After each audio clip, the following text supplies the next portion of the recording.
सभी दोस्तों से नमस्ते। हमारे कुसुम लोकगीत चैनल पे आप लोगों का स्वागत है, जो कि इन दीदी का चैनल है। और कुसुम लोकगीत इन दीदी का चैनल है। इन्हीं दीदी का चैनल एक और है, कुसुम ऑफिशियल। हमारा चैनल है सुनैना ऑफिशियल। ये तीनों जने के चैनल हमारे लोग के रेडी हो गया है और तीनों चैनल पे आप लोगों का स्वागत है। तीनों चैनल पे आप लोग सपोर्ट करिए और देखिए कि हम तीनों सहेली एक प्यारा सा छोटा सा नाच गीत दोस्तों सुनाने चल रही इस चैनल पे कुसुम लोकगीत 01 के चैनल पे हमारे लोग के फुल वीडियो पड़ा था, यानी कि लॉन्ग आई ना लॉन्ग वीडियो पड़ा था। वो दोनों चैनल पे अभी शॉर्ट वीडियो पड़ा है और उसके बाद आगे देखते हैं क्या होता। अब नहीं पड़त बा, लेकिन शॉर्ट जरूर देखिए, शॉर्ट जरूर देखिए। और यहाँ पे अब लॉन्ग वीडियो चल रहा बा। आइए, आपके हाथ जोड़ के विनती बा कि आप लोग सपोर्ट करिए। आइए गीत के सुनाती हूँ, बहुत प्यारा सा गीत सासू नंदी पे बा। आइए देखें कैसे ननद टुपका थी, कैसे ननद टुपका थी। आइए गीत के सुनाती हूँ।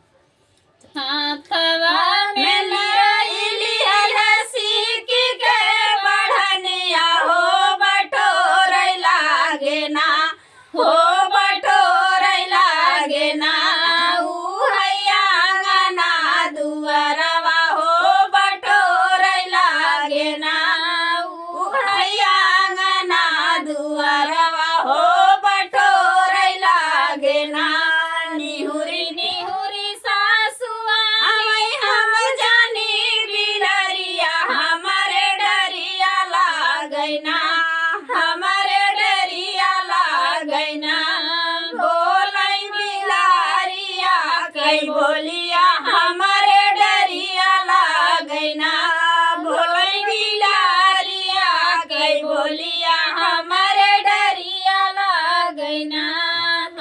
तवा में लाइली सिल्की के बढ़निया हो बटोरै लागेना, हो बटोरै लागेना। उ हैया अंगना दुआरवा हो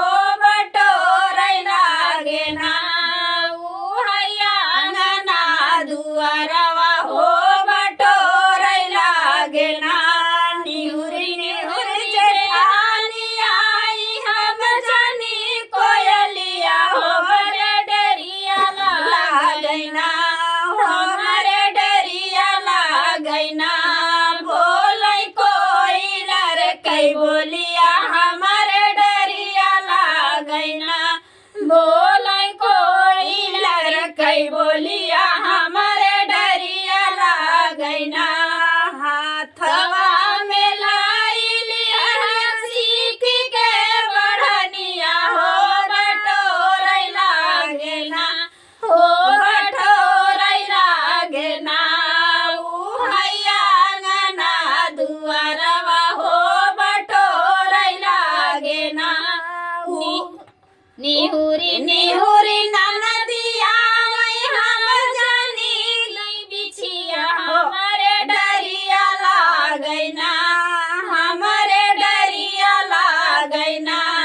टपकै बिछिया के अरिया हमारे डरिया लागैना, टपकै बिछिया के अरिया हमारे डरिया लागैना।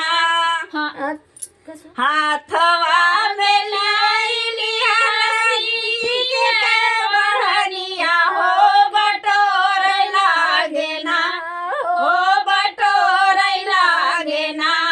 उ हैया अंगना दुआरवा हो बटोरै लागेना।